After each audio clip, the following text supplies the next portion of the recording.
Ya Ali Madad. Today's reflection is not just a discussion. It is a reminder of a sacred covenant. Bayat. A covenant that is not merely spoken, but lived, fulfilled, and accounted for. In this episode, we reflect upon the teachings of Dai Qadi al-Numan from Code of Conduct for the followers of the Imam, preserving his words with full respect, exactly as conveyed. The foundation begins with the command of God. O momins, fulfill the terms of your contracts. Fulfill your promise, you will be enquired about it. And further, those who enter into a covenant with you make a covenant with God. The hand of God is upon their hands. He who breaks it does harm to himself, and he who fulfills the terms of the covenant which he has made to God will be amply rewarded. This establishes a profound truth. Bayat is not a symbolic act. It is a covenant with God himself.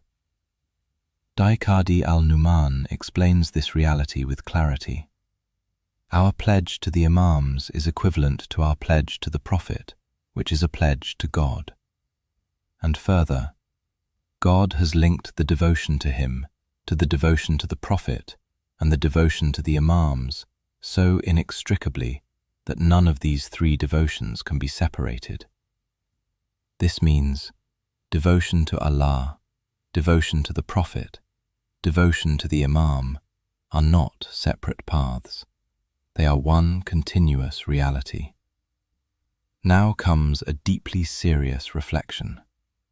Dai Qadi al-Numan writes, if a devotee believes in God and in his Prophet, and does not believe in the imamate of the Imams, the successors of the Prophet, even if he were to worship God throughout his lifetime, he becomes one of those about whom God says, we shall look to their deeds and treat them as nothing but particles of scattered dust.